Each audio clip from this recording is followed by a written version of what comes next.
ආයුබෝවන් යථාර්ථවාදීව ලෝකයේ දෙස බලන්නට සත්‍ය සිදුවීම් සම්පින්ඩනයක පුවත් දිගහැරුම ශ්‍රද්ධා රූපවාහිනී 6:30 ප්‍රධාන ප්‍රවෘත්ති විකාශය සමගින් මම භාග්‍ය ධනංජ ඉල්ලගොල්ල ප්‍රථම නවධානයේ දවසේ ප්‍රධාන ප්‍රවෘත්ති සිරස්තල වෙත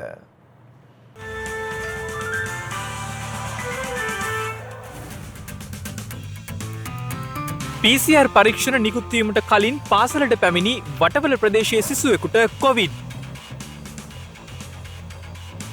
ශ්‍රී ලංකාවේ කොවිඩ් ව්‍යාප්ත සිතියම සකස් කර අවසන් බව රජයේ වෛද්‍ය නිලධාරීන්ගේ සංගමය පවසයි.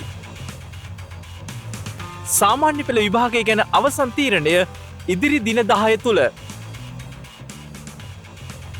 දීඝවාපී සෑයෙන් හමු වූ ධාතුන් වහන්සේ ගෞතම බුදුරජාණන් වහන්සේගේ යයි නිගමනය කළ හැකි පුරාවිද්‍යා අධ්‍යක්ෂ ජෙනරාල්වරයාගෙන් අනාවරණයක්.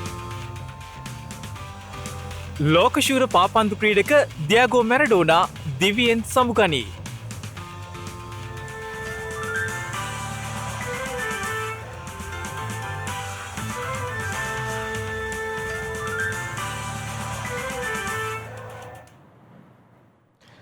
ඊයේ දිනේ නව කොවිඩ් ආසාදිතින් 502 දෙනෙකු හඳුනා ගැනීමත් සමග මෙරට කොවිඩ් ආසාදිතින්ගේ සංඛ්‍යාව 21469ක් දක්වා ඉහළ ගොස් තිබෙනවා. ඒ අනුව මෙරට දිනකදී වාර්තා වූ ආසාදිතයන් සංඛ්‍යාව 500 සීමාව ඊයේ ඉක්මවා ගියේ දින 17කට පසුව වීම විශේෂත්වයක්.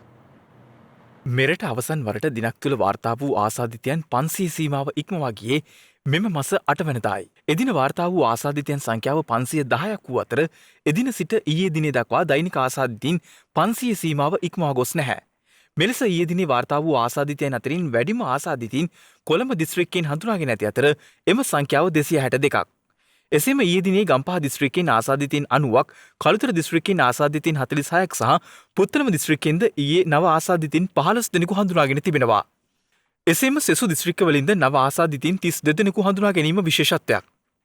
ඒ අතරින් කිලිනොච්චි දිස්ත්‍රික්කයෙන්ද නව ආසාදිතින් 5 දෙනෙකු වාර්තා වනවා. ඊයේ වන විට PCR පරීක්ෂණ 7,95,361ක් අපේ රට තුළ සිදු කරලා තිබුණා. ඒ වගේම ඊයේ දවස් වල රසායනාගාරවල PCR පරීක්ෂණ 12,000කට අධික ප්‍රමාණයක් සිදු කරලා තිබුණා. කඩිනම් ප්‍රතිදේහ ජනක පරීක්ෂණ කට්ටල රෝගීන් හඳුනා ගැනීම සඳහා අපි භාවිත කළාට PCR පරීක්ෂණ සිදු කිරීමේ කිසිම අඩුවීමක් සිදු කරලා නැහැ. ඒ වගේම හඹු පරීක්ෂණ සිදු කිරීම තුළින් අපි බලාපොරොත්තු නොවන ඒ වගේම අපි සැක කරන ස්ථානවලට මේ රෝගය ව්‍යාප්ත වේද යන්න පරීක්ෂා කිරීමත් මනවින් සිදු කරනවා. තාමත් අපිට නිවැරදි කරගන්න බැරි වෙච්ච එක තමයි PCR පිළිබඳ ඇති වෙලා තියෙන මත. දැන් අපිට ධාරිතාව තාමත් අපි 10 10 11 10 මට්ටමේ තමයි යන්නේ. අහමු සමාජ නියති වලට ගිහිල්ලා ලංකාවේ හැමතැනම අවදානම් මොකද්ද කියලා යම් තක්සේරුවකට එන්න නම් මේ හැමතැනම අහමු නියති වලට යන්න ඕන. ඒ නිසා විශේෂයෙන්ම අපි ඒ ධාරිතාව අපේ පුළුවන් උපරිම මට්ටමකට වැඩි කරන එක අත්‍යවශ්‍ය වෙනවා. එහෙම වුණොත් තමයි රැන්ඩම් සාම්පල් සර්වේස් වලට තැනක් දෙන්න පුළුවන් වෙන්නේ. මේ අතර ඊයේ දිනේදී මෙරටින් තවත් කොවිඩ් ආසාදිත මරණ දෙකක් වාර්තා වීමත් සමග මෙරට සමස්ත මරණ සංඛ්‍යාව 96ක් දක්වා ඉහළ ගියා. මෙලෙස මියගොස් ඇත්තේ කොළඹ 12 ප්‍රදේශයේ පදිංචි 45 හැවිරිදි කාන්තාවක් සහ පන්නිපිටිය ප්‍රදේශයේ පදිංචි 80 හැවිරිදි පිරිමි පුද්ගලයෙක්. මෙසේ මියගිය කාන්තාව කොළඹ ජාතික රෝහලේ ප්‍රතිකාර ලබමින් සිට ඇති අතර පසුගිය 23 වනදා ඇය ජීවිතක්ෂයට පත්ව තිබෙනවා. එසේම මියගිය අනිත් පුද්ගලයා කොවිඩ් වෛරසය ආසාදනය වී ඇතැයි හඳුනාගෙන පිඹුර මූලික රෝහලේ ප්‍රතිකාර ලැබමින් සිටිය අයෙක්. මේ අතර ගිනිගත් හේන ප්‍රදේශයේ සිදු කරනු ලැබූ අහඹු PCR පරීක්ෂණ මගින් වටවල කුයිල්වත්ත දෙමළ මහාවිද්‍යාලයේ 12 වෙනි ශ්‍රේණියේ සිසුවෙකු හටද කොවිඩ් වෛරසය ආසාදනය වී ඇතැයි හඳුනාගෙන තිබෙනවා. එම ආසාදිත සිසුවා සහ ඔහුගේ මිත්තණිය පසුගියදා ඔරුගොඩවත්ත ප්‍රදේශයට පැමිණ ඇති අතර නැවත ආපසු වටවල ප්‍රදේශයට පැමිණෙමින් සිටින අතරතුරයි එම සිසුවාට සහ මිත්තණියට ගිනිගත් හේන කළුගල පොලිස් මුලපොලේදී PCR පරීක්ෂණයක් සිදු කර තිබෙන්නේ.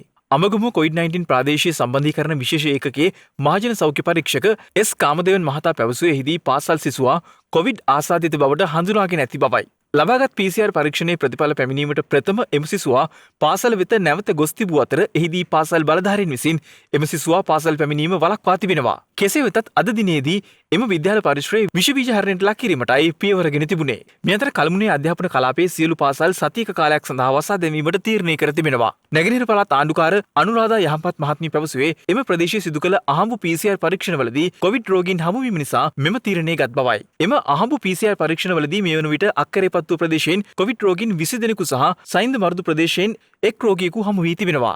තවද අවධානම් කලාපවල සිට නුවරඑළිය මහනුවර ප්‍රධාන මාර්ගය හරහා පැමිණෙන ජනතාව කොත්මලේ ඇල්බොඩ වංසන්දියේදී සෞඛ්‍ය මගින් PCR පරීක්ෂණ වලට ලක් කිරීම ආරම්භ කර තිබෙනවා. වාහනේ අතරින් දාලා ඔය දෙන බයි. මොකද එතන බයින්නකෝ අර දෙන්න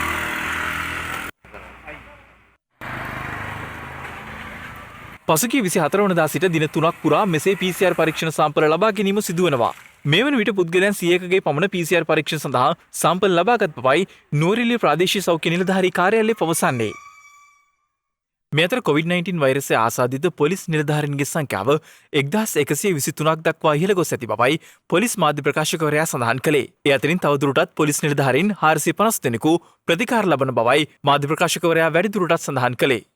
පොලිස් නිලධාරීන් 1123 දෙනෙක් ආසාදිතයෝ බවට පත් වෙලා තියෙනවා. ඊයේ දිනේදී 42ක් ආසාදිතයෝ බවට පත් වුණා. කෙසේ වෙතත් මේ 1123න් දැනට ප්‍රතිකාර ලබන්නේ 450කට ආසන්න පිරිසක්. ඉතිරි පිරිස් මේ වන විට සුවය ලබා පිටව ගොස් තිබෙනවා. ඒ වගේම පොලිස් ක්ෂේත්‍ර බලකා මුල්ස්ථාන නිලධාරීන් 4 දෙනෙකුට මෙම රෝගය ආසාදිත බවට වාර්තා වුණා. ඒ නිසා ඒ ප්‍රදේශයේ විශාල වශයෙන් නිවාස පිහිටා තිබෙන නිසා පොලිස් නිලධාරීන්ගේ පවුල්වල සමාජිකයෝ ජීවත් වෙන නිසා ඒ ප්‍රදේශයේ යම් ආකාරයක සංචාරණ සීමාවක් ක්‍රියාත්මක කළා.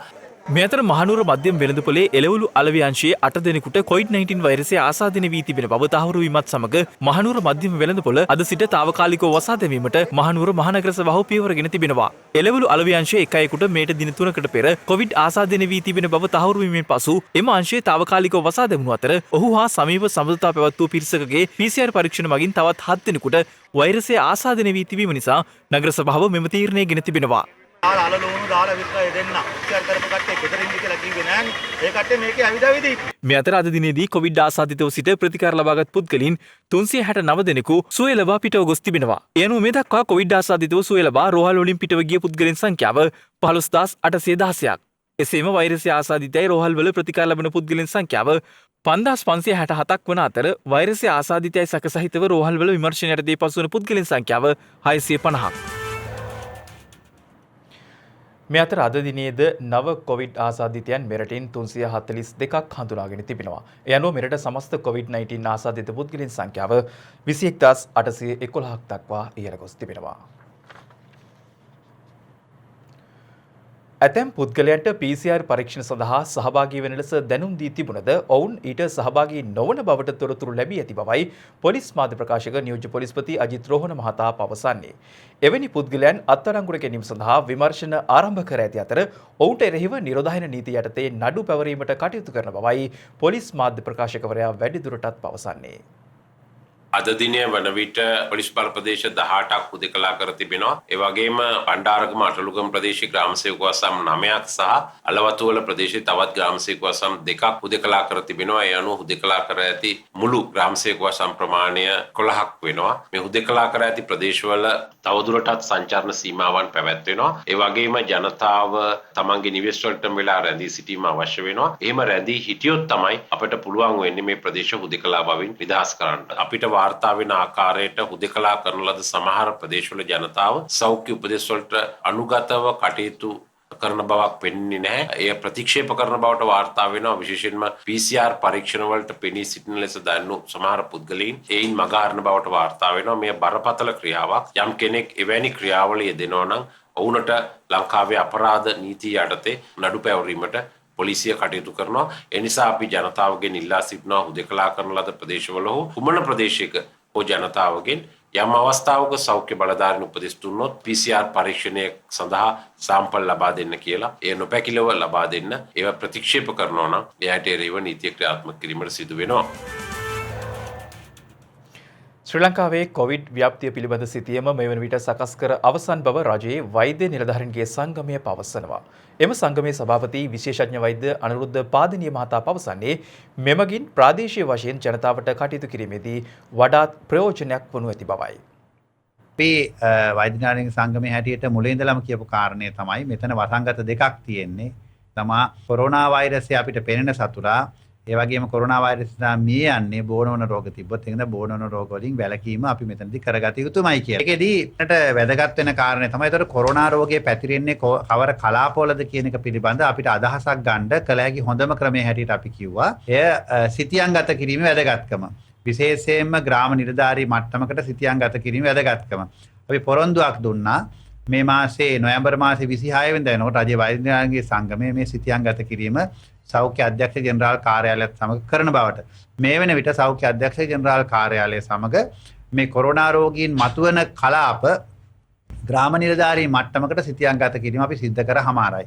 ඒක නිසා අපිට පුළුවන් වෙන ලබන සමුදා විතර වෙනකොට අපේ මේ සෞඛ්‍ය අධ්‍යක්ෂ ජෙනරාල් කාර්යාලයෙන් ඒ කොරෝනා වෛරසයේ මතුවන ග්‍රාම නිලධාරී කොට්ටාස සිතියම් ගත කර මාධ්‍යවලටත් මහ ජනතාවටත් නිකුත් කරන්න. මෙතනින් සැලසෙන වාසිය තමයි අපි කියමුකෝ යම්කිසි ග්‍රාම නිලධාරී කොට්ටාශයක තිබෙන පාසලක් ගැන සැලකපුවාම ඒ පාසලට එන දරුවෝ විශේෂයෙන් කොරෝනා අවදානම තියෙන රතු කලාප වලින් එන එක වළක්වන්නටත් කොළ කලාප වලින් පමණක් ඒ දරුවන්ට එන්නට සලස්වන්නටත් ඒ තුලින් අනිකුත් දරුවන් සහ දෙමව්පියන්ගේ ආරක්ෂාව සාතික කර ගැනීම සඳහා ප්‍රාදේශීය වශයෙන් තීරණ ගැනීම සඳහා ලොකු පිටිවහලක් වෙනවා මේ සිතියම් ගත කිරීම.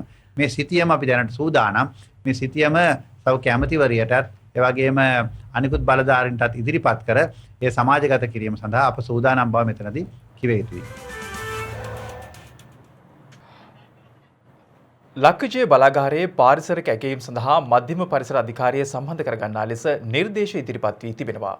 ලක්විජය බලාගාරය සහ එහි පාරිසරික බලපෑම් පිළිබඳ සොයා බැලීමට කෝප් කමිටුව පෙරේදා පාර්ලිමේන්තුවේදී රැස් වූ අවස්ථාවේදී මේ සම්බන්ධයෙන් සාකච්ඡා වී ඇත්තේ. නොරොච්චෝලේ ලක්විජය බලාගාරයේ පාරිසරික ඇගයීම් සිදුකිරීම මේ වන විට සිදුවන්නේ වයඹ පළාත් සභාවේ පරිසර අධිකාරී මගින්. එම බලාගාරය මගින් සිදුවිය හැකි පාරිසරික බලපෑම රටටම බලපාන බැවින් මෙවැනි වැදගත් පාරිසරික ඇගයීම් සඳහා මධ්‍යම පරිසර අධිකාරිය සම්බන්ධ වීම ඉතා වැදගත් බවයි කෝප් කමිටු සභාපති මහාචාර්ය චරිත හේරත් මහතා නිර්දේශ කර ඇත්තේ. ලක්විජය බලාගාරයේ දීර්ඝකාලීන සැලැස්ම පිළිබඳව කෝප් කමිටු සභාපතිවරයාගේ අවධානය යොමු ඇති අතර 2023 වර්ෂය වන විට 9 මෙගාවොට් 300ක් සහ 2026 වර්ෂය වන විට තවත් මෙගාවොට් 300ක් මෙම බලාගාරයට එක්වීමට නියමිත ඇති බවද පාර්ලිමේන්තු සංවිධානංශය පවසනවා. තවද ලක්විජය බලාගාරයේ පියාසර අලු කළමනාකරණය පිළිබඳ කෝප් කමිටුවේදී අවධානය යොමු වී තිබෙනවා. පියාසර අලු සඳහා ජලය ඉසීමට පමණක් වසරකට රුපියල් මිලියන 26ක් වැය වන බවත් එසේම අනු අංගනයක ගබඩා කොට ඇති පියාසර අලු ටොන් 6,54,000ක් ප්‍රයෝජනවත් ආකාරයෙන් යොදා ගැනීම පිළිබඳව සභාපතිවරයාගේ අවධානය යොමු වී ඇති බවයි පාර්ලිමේන්තු සංවිධානංශය සඳහන් කළේ. එහිදී එම අලු මගින් ගඩොල් නිෂ්පාදනය පිළිබඳ අවධානය යොමු වී ඇති බව නිලධාරීන් අවධාරණය කර තිබෙනවා. එසේම පාර්ලිමේන්තු සංවිධානංශය සඳහන් කරන්නේ සිසිලන ජලය බැහැර කිරීමේ ක්‍රමවේදය විධිමත් කිරීම, ප්‍රදේශයේ භූගත ජලය පිළිබඳව සොයා බැලීමේ අවශ්‍යතාවය, ගල් අඟුරු ප්‍රමිතිය පරීක්ෂා කිරීම පිළිබඳව සහ ගල් අඟුරු ගොඩබෑමේ ධාරිතාව වැඩි කිරීමේ අවශ්‍යතාව පිළිබඳවද කෝප් කමිටුවේදී වැඩිදුරටත් අවධානය යොමු කොට ඇති බවයි. මේ අතර 2015 සිට මෙරට විදුලි බලාගාර ඉදි නොවීම හේතුවෙන් 2019 වර්ෂයේ ලංකා විදුලි බල මණ්ඩලයට සිදුව ඇති පාඩුව රුපියල් බිලියන 85ක් බව ලංකා විදුලි බල මණ්ඩලයේ නිලධාරීහු කෝප් කමිටුවේදී අවධාරණය කර තිබෙනවා.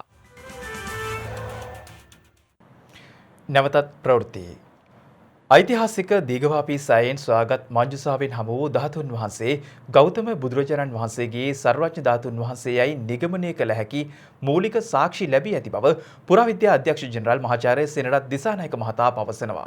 ඒ මහතා වැඩිදුරටත් සඳහන් කළේ ඉදිරියේදී මෙම ධාතුන් වහන්සේ සදහැවත් ජනතාවට දැක බලා වන්දනාමාන කිරීමට අවස්ථාව සලසා දෙන බවයි. කැනීම්වලදී අපිට මේ සොයාගන්න ලැබුණු පුරාවස්තු මම හිතන්නේ ලංකා ඉතිහාසයේ බොහෝම විශාල අද්විතීය වැදගත්කමක් සහිතයි. එකක් මෙම ගල් කරඬුව තුල තවත් රන් කරඬු 4ක් තිබුණා. ඒ වගේම පණිව් කරඬුවක් මේ තුල තිබුණා. ඒකම කරඬුවක් තුල කරඬු 4ක් තිබීමත් ඊටත් වඩා මේ කරඬු සමග ඉතාම වැදගත් සන්නසක් රනින් කර ඉතාම පුරා ප්‍රමාණය වුණත් ඉතාම වැදගත් සන්නසක් සොයාගන්න ලැබුණා. මේකේ කනිට්ට 30ගෙත් මඩු 30ගෙත් නම් සඳහන් වෙන අතරම මඩු 30ගේ උත්‍රාගේ නම සඳහන් වෙනවා. මේ වගේ මේකෙන් පේනවා මේක රාජකීය අනුග්‍රහයකින් තැන්පත් කරපු කරඬුවක්. ඉතින් රාජකීය අනුග්‍රහයකින් තැන්පත් කරපු කරඬුවක අපිට මේ බලාපොරොත්තු වෙන්න ඕනේ තවත් සාක්ෂිත් එක්ක එකතු වුණාට පස්සේ මේක සර්වඥ ධාතු කියන නිගමනයේ අපේ බොහෝ දුරට තියෙනවා. මොකද මේක කරඬුවක තුල තිබුණු වංජුසාවක ත්‍රිපාද ලාංඡනයක් තව කරඬුවක පත්ලේ නිලුම් මලක් තියෙනවා කොටලා. ඉතින් ත්‍රිපාද ලාංඡනය සහ නිලුම් මල කියන්නේ බුදුන් වහන්සේගේ සංකේතයක්. මොකද බුදුන් වහන්සේට හැර කිසිම උද්දේශයකට පාවිච්චි කරේ නැහැ. තාමත් මේ සංරක්ෂණය කරමින් තියෙන අවස්ථාව. සංරක්ෂණයෙන් පස්සේ අපි යෝජනා කරමු මේක ධාතු මන්දිරයක තැන්පත් කරලා මේ ජනතාවට වන්දනාන මේ බලාගන්න සලස්සන්න කියලා. තවදුරටත් මේක අපි උත්සාහ කරනවා කාලේ ඉන්න කරගන්න මොන කාලට මේ පුරාවස්තු අයිති දෙයි කියන්නේ. කලාකරුවන් සඳහා හදිසි අනතුරු සහ වෛද්‍ය රක්ෂණාවරණයක් හඳුන්වාදීමේ පළමු අධීර ක්‍රියාත්මක කරමින් එම රක්ෂණාවරණය වේදිකා නාට්‍ය ශාස්ත්‍රය සඳහා ලබා දීමට තීරණය වී තිබෙනවා. නිවේදනයක් නිකුත් කරමින් අග්‍රාමාත්‍ය කාර්යාලය සඳහන් කරන්නේ අග්‍රාමාත්‍ය මහින්ද රාජපක්ෂ මහතාගේ අධීක්ෂණය හා උපදෙස් මත මෙය සිදු කරන බවයි. ජාතික උරුමය ප්‍රාසංග කලා හා ග්‍රාමීය කලාශිල්ප ප්‍රවර්ධන කටයුතු රාජ්‍යාමාත්‍ය විදුර වික්‍රමනායක මහතාගේ උපදෙස් පරිදි ටව හෝල් රගහල පදනම විසින් ක්‍රියාත්මක කරනු ලබන මෙම ප්‍රේක්ෂා රක්ෂණ ක්‍රමය ඔස්සේ සුදුසුකම් සැපිරූ වේදිකා නාට්‍ය ශේත්‍රයේ නාට්‍ය රචනය, අධ්‍යක්ෂණය, නාට්‍ය නිෂ්පාදනය, රංගනය, අංගරචනය, පසුතල නිර්මාණය, රංගාලෝකය, රංග වින්‍යාසය, රංග වස්ත්‍ර නිර්මාණය, නාට්‍ය සංගීතය, වේදිකා කළමනාකරණය යන අංශවල නියුතු වයස අවුරුදු 35 75 අතර නාට්‍යවේදීන් හට මෙලෙස එම රක්ෂණාවරණය ලබා දීමට නියමිතයි. මෙම රක්ෂණාවරණය සඳහා රක්ෂණලාභීන්ගෙන් කිසිදු මුදලක් අය නොකරන අතර නාට්‍ය ශාස්ත්‍රය තුළ ලබාගෙන ඇති ප්‍රවීණතාවය සහ ජ්‍යෙෂ්ඨත්වය අනුව ප්‍රමුඛතාවය ලබා දෙන බවයි අග්‍රාමාත්‍ය කාර්යාලය නිකුත් කළ නිවේදනයෙහි දැක්වෙන්නේ. ජාතික මට්ටමේ සම්මාන හිමිකර ගනිමින් අයදුම් කරන දිනට ආසන්න වශයෙන් වසර 5ක් සක්‍රියව නාට්‍ය ශාස්ත්‍රයේ නියුතු අයට සහ අයදුම් කරන දිනට ආසන්න වශයෙන් වසර 10කට නොඅඩු කාලයක් නාට්‍ය ශාස්ත්‍රයේ නියුතු අයට මෙම රක්ෂණාවරණය සඳහා දායක වීමේ හැකියාව පවතිනවා. ප්‍රේක්ෂා රක්ෂණාවරණය සඳහා අයදුම්පත් www.towerhall.lk යන වෙබ් අඩවිය මගින් භාගත කරගත හැකි අතර තම අයදුම්පත් 2020 දෙසැම්බර් මාස 11 වන දිනට පෙර අධ්‍යක්ෂ ජෙනරාල් ටවර් හෝල් රංගහල පදනම අංක 123 සෞසිරිපාය විජයරාම් මාවත කොළඹ 7 යන ලිපිනයට ලියාපදිංචි තැපෑලෙන් යොමු කළ යුතු බවයි අග්‍රාමාත්‍ය කාර්යාලය නිකුත් කළ නිවේදනයෙහි වැඩිදුරටත් දැක්වෙන්නේ. ශ්‍රද්ධා රූපවාහිනී සමාජ සත්කාර අංශය මගින් සංවිධානය කරන උතුම් සම්බුද්ධ ප්‍රතිමා පූජා පින්කම් මාලාවේ තවත් එක් වැඩසටහනක් අද සිදු කෙරුණා. ඒ අනුව බදුල්ල දිස්ත්‍රික්කයේ මහියංගනය ශාසනාරක්ෂක බලමණ්ඩලයේ ගිරන්දුරුකෝට්ට ප්‍රදේශයේ අගල ඔය ග්‍රාමයේ ශ්‍රී සුගත විවේකාශ්‍රමයේ තැන්පත් කිරීමටයි මෙම සම්බුද්ධ ප්‍රතිමා වහන්සේ පූජා කෙරුණේ.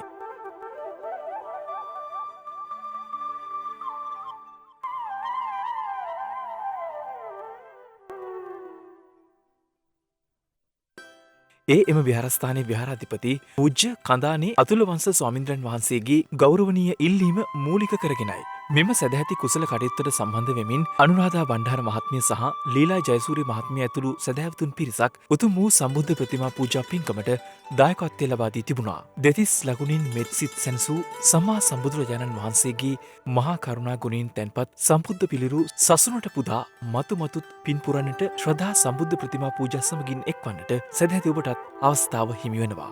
විහාරස්ථානය උදෙසා බොහෝසෙයින් අඩුපාඩුව තිබුණා වූ ඒ උතුම් වූ බුදුරජාණන් වහන්සේගේ බුද්ධ ප්‍රතිමා වහන්සේ නමක් අපට අවශ්‍යම වන මොහොතක ඒ පින්වතුන් විසින් පවත පූජා කරන්නට යෙදුණා. ඒ වගේම අපට හෙට දිනේදී ඒ කටින පින්කම පැවැත්වෙනවා. ඒටත් මහඟු ආශිර්වාදයක් ලෙසත් මේ පිළිම වහන්සේ ලැබීම සලකනවා.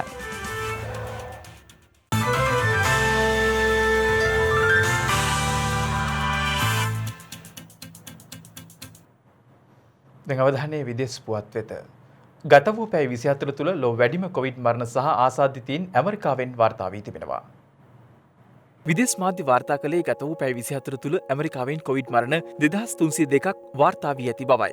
එලෙස ආසාදිතයින් වාර්තාගත ලෙස 2000 ඉක්වවමින් වාර්තා වී ඇත්තේ අකණ්ඩව දෙවන දිනටයි. එමින්ම ගත වූ පැය 24 තුළ ඇමරිකාවෙන් නව ආසාදිතයින් 1,80,903ක් වාර්තා වී තිබෙනවා. ඒ අනුව මේ වන විට ඇමරිකාවෙන් වාර්තා වන සමස්ත කොවිඩ් ආසාදිතයින් ගණන 1,31,36,962ක් ලෙසයි දැක්වෙන්නේ. එමින් සමස්ත මරණ සංඛ්‍යාව 2,68,219ක් දක්වා ඉහළ ගොස් ඇති බවයි විදේශ මාධ්‍ය වාර්තා කරන්නේ. මේ අතර ඇමරිකාවට පසු ලොව වැඩිම ආසාදිතයින් වාර්තා වන ඉන්දියාවෙන් ගත වූ පැය 24 තුළ නව ආසාදිතයින් 44,699ක් වාර්තා වී ඇති අතර ඒ අනුව ඉන්දියාවේ සමස්ත ආසාදිතයින්ගේ සංඛ්‍යාව 92,66,705ක් දක්වා ඉහළ ගොස් තිබෙනවා. එමින්ම ගත වූ පැය 24 තුළ කොවිඩ් මරණ 518ක් වාර්තා වී ඇති බවයි විදේශ මාධ්‍ය වාර්තා කළේ. ඒ අනුව ඉන්දියාවේ සමස්ත කොවිඩ් මරණ සංඛ්‍යාව 1,35,260ක් දක්වා ඉහළ ගොස් ඇති බවද එම මාධ්‍ය වාර්තා පෙන්වා දෙනවා. වෛරසයේ දරුණු බලපෑමකට මහාරාෂ්ට්‍ර ප්‍රාන්තයේ ලක් වුවද මේ වන විට ක්‍රමයෙන් එම ප්‍රාන්තයෙන් රෝගීන් වාර්තා වීම අඩු වී ඇති බවයි එරට මාධ්‍ය වාර්තා කළේ. කෙසේ වෙතත්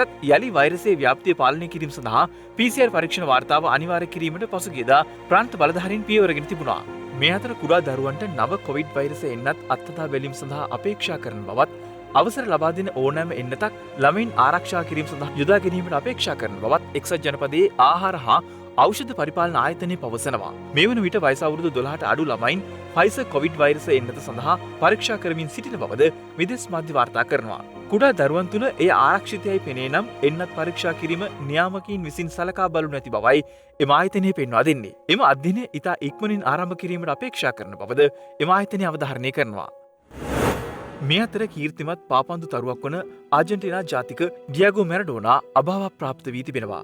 විදේශ මාධ්‍ය වාර්තා කළේ මේ යන විට 60 හැවිරිදි වියේ පසු වූ ඔහු බෝනස් අයස්හි පිහිටි සිය නිවසේදී හටගත් හෘදයාබාධයක් හේතුවෙන් මියගොස් ඇති බවයි. 1970 දශකයේ අගභාගයේදී ජාත්‍යන්තර පාපන්දු පිටියට පිවිසී මැරඩෝනා ලෝක පාපන්දු ශූරතා තරගාවලියන්හිදී විශිෂ්ට දක්ෂතා පෙන්වා තිබෙනවා.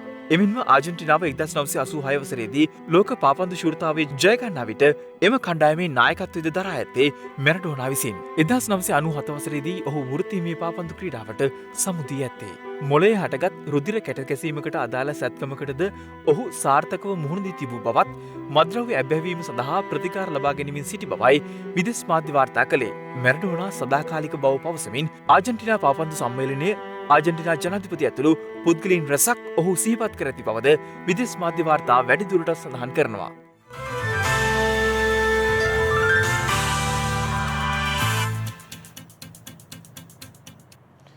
දිනක සටහන් නිමවන්නට මත්තෙන් හෙට දවසේ වැදගත්කමටයි මේ අවධානය.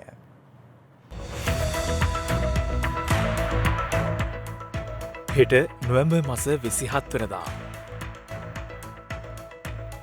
මෙරට ප්‍රථම අධිවේගී මාර්ගය වූ දක්ෂිණ අධිවේගී මාර්ගය හෙවත් කොළඹ මාතර අධිවේගී මාර්ගයේ පළමු අදියර කොට්ටාවේ සිට ගාල්ල පින්නදුව දක්වා කිලෝමීටර 100ක දුරක වැඩ නිමකොට ජනතා අයිතියට පත් කරන ලද්දේ 2011 වසරේ නොවැම්බර් මාස 27 වන දිනයි. රත්මලාන ගුවන් තොටුපළ වෙත පළමු වරට ගුවන් යානයක් ගොඩබස්වා ඇත්තේ 1935 වසරේ නොවැම්බර් මාස 27 වන දිනයි. එම යානය මදුරාසිය සිටයි රත්මලාන ගුවන් තොටුපළ වෙත පැමිණ ඇත්තේ. එමින්ම එම යානයේ නියමුවා ලෙස කටයුතු කර ඇත්තේ මදුරාසි පියාසර සමාජයේ ප්‍රධාන පියාසර උපදේශක කපිතාන් ටින්ඩෙල් බිස්කෝ මහතායි. ඉංග්‍රීසි ජාතික ජොන් වෝකර් විසින් ප්‍රථම වරට ඇතිල්ලීමෙන් ගිනි උපදවන ප්‍රායෝගික ගිනිකූර හෙවත් නූතන ගිනිකූර සොයාගෙන ඇත්තේ 1826 වසරේ නොවැම්බර් මාස 27 වන දිනයි.